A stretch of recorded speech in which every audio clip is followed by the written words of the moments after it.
njagala Frank ng'ayingira wano bannaye mbasaba tumwanirize ng'omuzira tumwanirize ng'omuzira kyeyatukolera kya buzira nakati tumanyiddwa mu ggwanga kyeyatukolera kya buzira tugenda mwaniriza n'engalo nnyingi kubanga muzira waffe Frank tukwaniriza selekita tugende mu maaso.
Mumpulira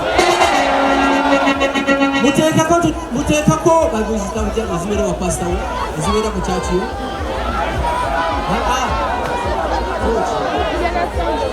mutekako tochi mbalabe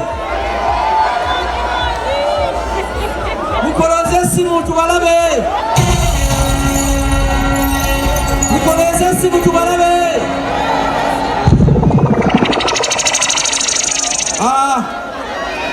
Desaba pastor Bugingo atusabireko katono kusawa satu zenyini ezekiro mumpulira tata Muhoozi agenda kwogerako gye muli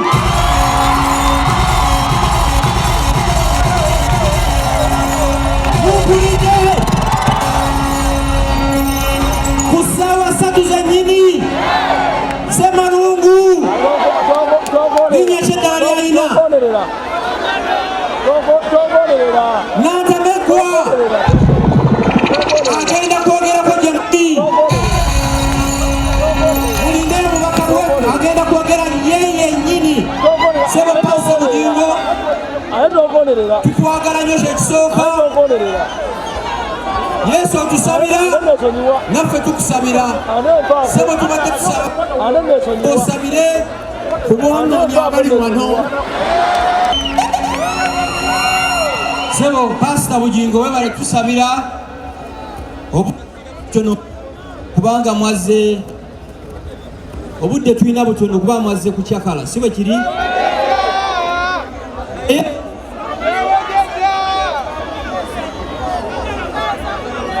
Abasi nubabadiki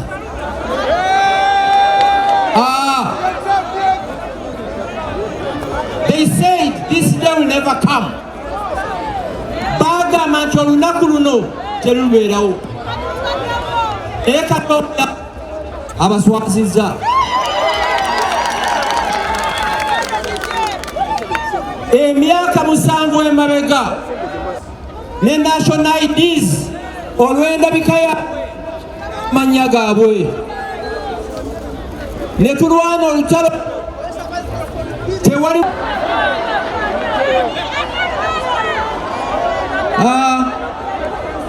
ne tugenda mu Equal Opportunities Commission, ne tugenda mu Uganda Human Rights Commission, ne tumitinga Prime Minister Nabbanja, current Speaker Anita Among,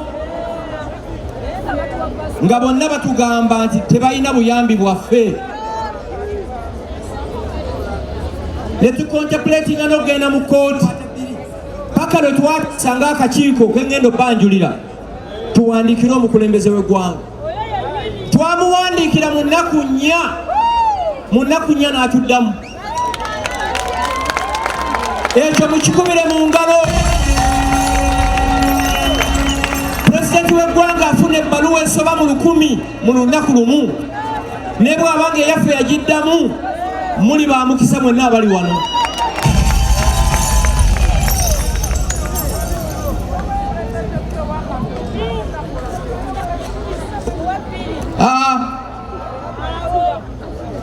Ne tumunnyonnyola ensosola gye batusosolamu n'agamba kino tekisoboka. N'addamu n'atuyita after week n'ayisa ekirangiriro kye bayita executive order. Kiki ekitegeeza? Kyekiragiro ekifembayo mu ggwanga omukulembeze kyayisa ti obuyinza okusalawo ani munnayuganda si mwe abanene ba Minister Internal Affairs oba immigration. Obuyinza obwo bw'abataka oba LC gye tusibuka. Ekiragiro bw'oba oyagala passport oba oyagala national ID dayo gy'ozaalibwa LC wano akakase LC3 giso na RDC bwe bamala okukakasa nti oli munna passport. Ndayiranga ntya Katonda okuva mu June teri munyarwanda munnayuganda amiddwa passport ng'aleese ebiwandiiko ebyo. Mwali kubidde ekintu ekyo mu ngalo. Abantu nga babiri omu abatannaba kuzifuna either tiyagenda kwero si gyazaalibwa oba ayina ebiwandiiko ebirala. Mumpulira? Batugambye protecting the gains. Siba kiri? Gaini bannayuganda ejja mulina soko protecting amukimanyi mirembe. Tuli wano essaawa zino tewali ssasi livuga kubanga eggwanga lino lifugwa omusajja ayitibwa Yoweri Kaguta Museveni. Mu ggwanga muno tulinamu abantu abava e Somalia, Eritrea, e Sudan, DRC ne baddukira mu Uganda nga refugees. Lwaki? Mu nsi zaabwe tewali miki mirembe. N'olwekyo ng'ennaku z'omwezi 15 ensonga ki? Ensonga ki? Kamalirize kubanga manyi mwagala ndongo. Mwagala ndongo. Mbadde nsaba executive ya council fa abavandimwe eyimirire. Bw'otadde amabega nga toli ku executive tujja kujjawo. Mbegayiridde abanyarwanda balina empaka mbamanyi.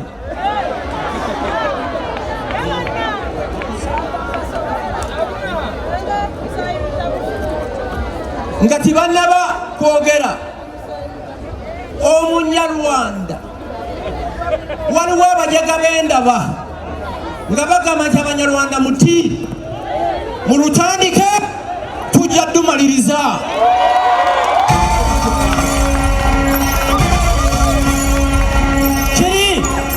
Kiri kuri history tewali muntu yali atulwanyisiza n'awangula.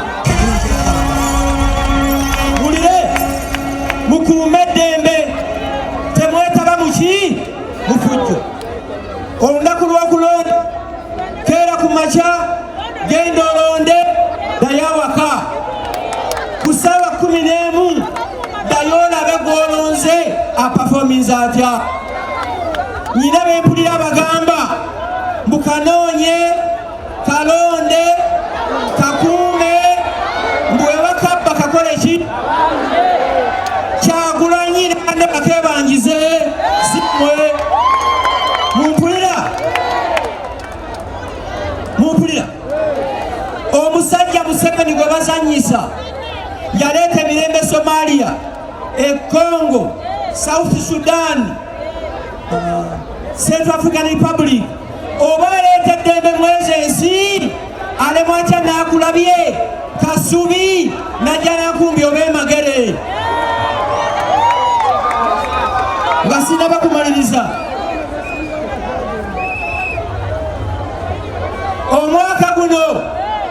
Omwaka guno nkyogera omwaka guno Allah yampa ekyengera kya Allah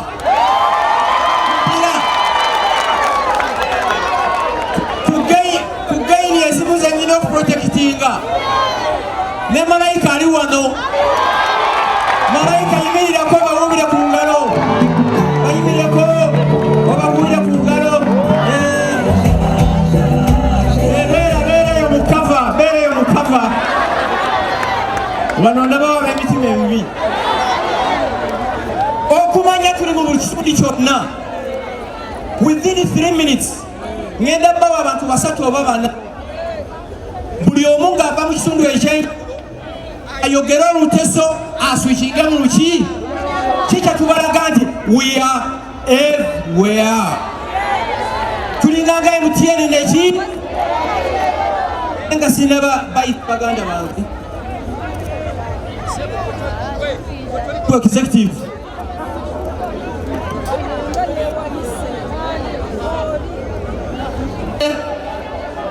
tulinawo Pastor Rwejema, tulinawo adumira amagye gaffe ku ttaka kawonawo, tulinawo Allen ono omukyala akoze emirimu egitenkanika, ono Buchana yono Buchana, tulinawo Jackie ebikwatagana ku sente. Bw'oba tofunye sente ng'otubanja yono temubanja nze. Tulinawo olwazi lwaffe Dr. Lawrence Muganga, tulinawo Paulo Ntale ono yasinga otutawanya mu kanso, tulinawo omuduumizi omulala Kagaba Saida Salwa, tulinawo Mariam ono munene mu gavumenti, tulinawo Cyrus Ngalambe. Bano be bali mu kintu fe tulaba kirabe. Mbadde nsaba baganda batandikira ku ggwe babuuze mu Lunyarwanda oswikinge obabulire ovaawa. Imana atishimwe, ndanezerewe cyane kuko uyu munsi twahuriye ahangaha muri iki gitaramo cyacu. Buri muntu wese waje Imana imumere umugisha. Amazina yanjye nitwa Pastor Sam Musinguzi. Iwacu iwanjye navukiye cyangwa se iyo navuye aho navukiye aho nakuriye ndi muri Teso region, Teso sub region kiri muri Eastern.